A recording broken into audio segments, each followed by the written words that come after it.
इस समारोह मंच पर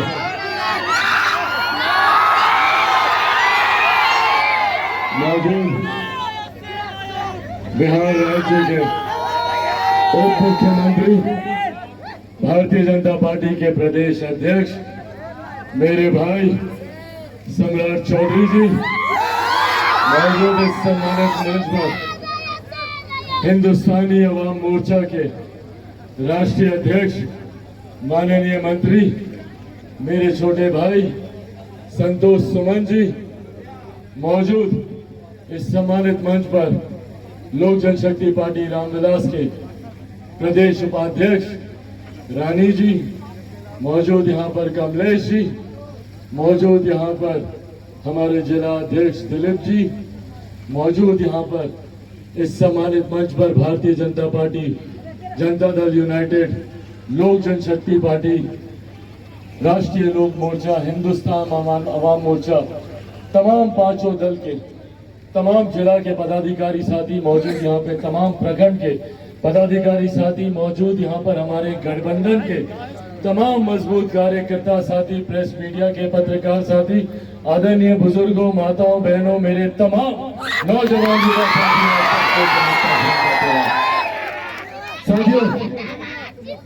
आप सबको पता है देश में चुनाव चल रहे हैं। पहले चरण का मतदान भी अब 19 तारीख को है। ये मतदान जहां एक तरफ निर्धारित करेगा हम लोगों के आने वाले 5 साल का भविष्य, तो वही ये मतदान निर्धारित करेगा हमारे देश में जो विकास की गति मिली है, उस गति को और कितनी गति मिलेगी, ये भी आपका मतदान ही आने वाले दिनों में तय करेगा। ये प्रधानमंत्री को चुनने का चुनाव है, ये हमारे राष्ट्र के नेता को चुनने का चुनाव है। हम लोग देश भर में जहां कहीं भी जा रहे हैं, बिहार के जिस भी लोकसभा, जिस भी जिले में जा रहे हैं, एक बात स्पष्ट है, प्रधानमंत्री जी 4 जून परिणामों के बाद तीसरी बार देश के प्रधानमंत्री बनने जा रहे हैं। इसमें कहीं कोई संदेह नहीं है, इसमें कहीं कोई संदेह नहीं है। हमारे प्रधानमंत्री जी ने 400 प्लस सीटों का लक्ष्य रखा है। मैं आपको विश्वास दिलाता हूं, ये 400 प्लस सीटों का लक्ष्य बहुत सरलता से हम लोग देश भर में हासिल कर लेंगे, उसमें कहीं कोई कठिनाई नहीं है। सबने अपना मन बना लिया। और ऐसे में बिहार की भी 400 सीटों का एक महत्वपूर्ण योगदान है, और इस योगदान को भारी मतों से हम लोग को जिताकर जीत हम लोग के 40 प्रत्याशियों की हो रही है, उसमें कहीं कोई संदेह नहीं है। पर इस जीत के मार्जिन को हम लोगों को इतना बढ़ाना है, उस जीत के अंतर को हम लोगों को इतना बढ़ाना है कि प्रधानमंत्री नरेंद्र मोदी जी का विश्वास हम बिहारियों पर और ज्यादा कायम है। हम लोग उनको प्रधानमंत्री बनाने जा रहे हैं। साथियों, हमारे प्रधानमंत्री जी का तीसरी बार प्रधानमंत्री बनना जरूरी क्यों है? ये एकमात्र ऐसे प्रधानमंत्री हैं जिन्होंने देश की अर्थव्यवस्था को मजबूती देने का काम किया। लोग बोलते हैं अर्थव्यवस्था अर्थशास्त्रियों से जुड़ा हुआ विषय है, हमें क्या?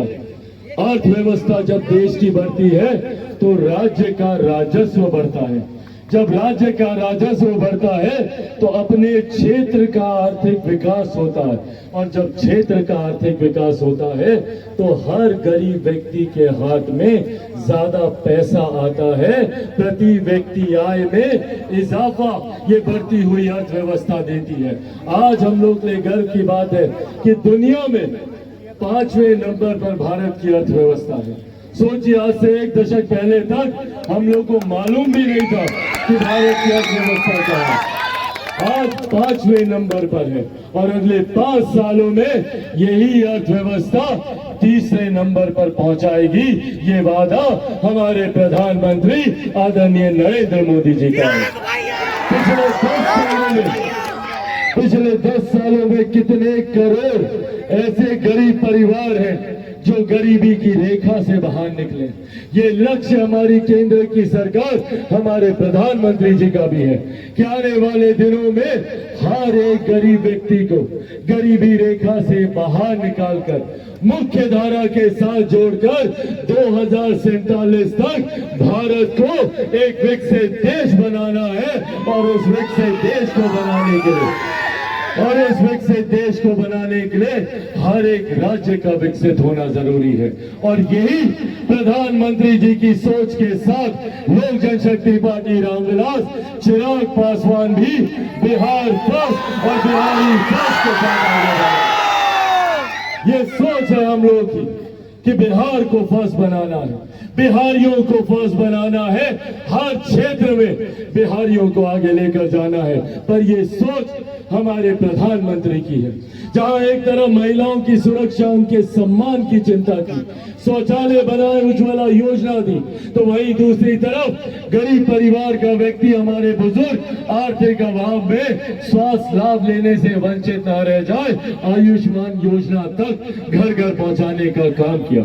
हमारे प्रधानमंत्री जी ने सुनिश्चित किया कि सरहद से भी हमारा देश सुरक्षित रहे, तो अंतरिक्ष के माध्यम से भी अपने देश में तकनीकीकरण का इस्तेमाल करते हुए देश को हम लोग विकास की राह पर आगे लेकर जाएं।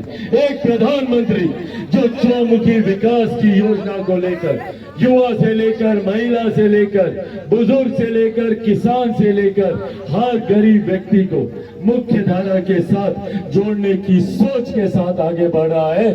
जरूरत है हम सबको उस व्यक्ति का साथ देने की, और ये जिम्मेदारी आज हम सब पर ज्यादा बढ़ जाती है।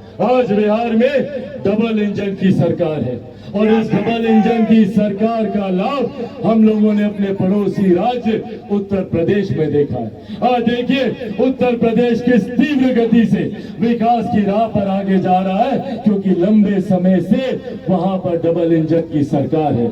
ऐसे में आप लोगों का एक एक वोट, आप लोगों का दिया गया एक एक मत ना सिर्फ मेरे प्रधानमंत्री को मजबूती देगा, बल्कि गठबंधन के हर एक साथी को मजबूत करने का काम करेगा, मुख्यमंत्री जी को मजबूती देगा, आदरणीय जीतन राम मांझी जी को मजबूती देगा, आदरणीय उपेंद्र कुशवाहा जी को मजबूती देगा, और चिराग पासवान को भी मजबूती देने का काम आप लोग करेंगे। साथियों, बहुत लोग आएंगे, विपक्ष के लोग आएंगे, भ्रम फैलाएंगे, दिन रात चक्कर लगाएंगे, बड़े बड़े वादे करेंगे, इतना रोजगार दे देंगे, तो इतना विकास कर देंगे। भैया जब इतना ही कर सकते थे तो अपने जमाने में काहे नहीं कर लिए थे? सरकार थी ना खुद की, हाँ, परिवार के दो सदस्य मुख्यमंत्री थे, उस वक्त कर लेते। पर उस वक्त सिर्फ भ्रष्टाचार किया, उस वक्त सिर्फ गरीबों को लूटने का काम किया। साथियों, इन बातों से सतर्क रहना। जो लोग हम लोग को जाति में बांटने का काम करते हैं, जो भाई को भाई से अलग करने का काम करते हैं, जो जात पात धर्म मजहब की राजनीति को लाकर हम लोगों में बंटवारा लाने की कोशिश करते हैं, उनको मिलकर जवाब देना है। और ये आह्वान मैं खास तौर पर अपने तमाम नौजवान युवा साथियों से करूंगा, पहचानिए अपनी ताकत को। 65% युवा, बिहार एक युवा प्रदेश है। 65% युवा बिहार में ऐसे हैं जिनकी आयु 35 वर्ष से कम है। सोचिए, अगर हम लोग एकजुट हो जाएं, अगर हम लोग एकत्रित हो जाएं, तो हमें आगे बढ़ने से दुनिया की कोई ताकत नहीं रोक सकती है। पर जरूरत है हमें एकजुट होने की। हमें जब जातियों में बांटा जाता है, हमें जब जात पात धर्म मजहब में बांटा जाता है, तब ये लोग अपनी राजनीतिक रोटियां हम लोगों के ऊपर रखकर सेकने का काम करते हैं। इसीलिए साथियों, ये आग्रह करने आया हूं आज आप लोगों से। आदरणीय जीतन राम मांझी जी मेरे अभिभावक हैं। उन्होंने, मेरे नेता, मेरे पिता के जाने के बाद एक पिता की तरह मेरे सर पे अपने आशीर्वाद का हाथ रखा। ऐसे में जब कई अपनों ने मेरा साथ छोड़ा, तो उस वक्त पिता की तरह वो मेरे साथ मजबूती से कंधा मिलाकर खड़े। ऐसे में ये हम सब की जिम्मेदारी बनती है ये हम सब की जिम्मेदारी बनती है कि जिन्होंने चिराग पासवान को ऐसे समय में संभाला, आज उनको हम लोग मजबूती देकर प्रधानमंत्री नरेंद्र मोदी जी के साथ बिठाने का हम लोग काम करें। ये संकल्प हम लोग को यहाँ से लेकर जाने की जरूरत है। सोचिए, बिहार के मुख्यमंत्री रहे, अनुभव की कमी नहीं है। जब जाएंगे तो प्रधानमंत्री जी के बगल में बैठकर आप लोगों के विकास की, हम लोगों के विकास की चर्चा करेंगे।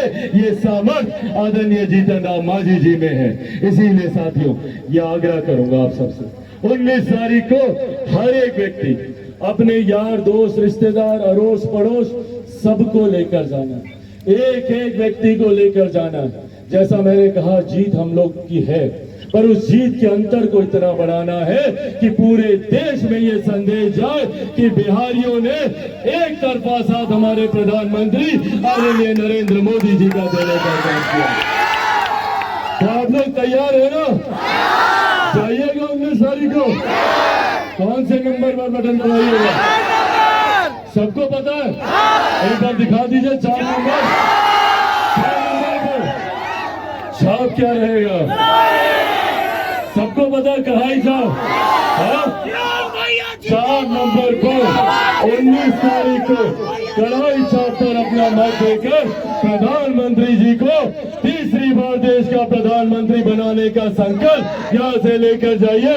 इन्हीं शब्दों के साथ आप सबका इस चिलचिलाती धूप में, हम लोग समझ सकते हैं जब हेलीकॉप्टर उतर रहा था, धूल मिट्टी गर्मी, पर उसके बावजूद आप लोगों का ये जोश, आप लोगों का ये उत्साह, आप लोगों की ये भीड़ दर्शा रही है कि आप सब ने मन बना लिया ना? दोनों हाथ उठाकर जोरदार ताली से साथियों, एनडीए गठबंधन जिंदाबाद, एनडीए गठबंधन जिंदाबाद, एनडीए गठबंधन जिंदाबाद।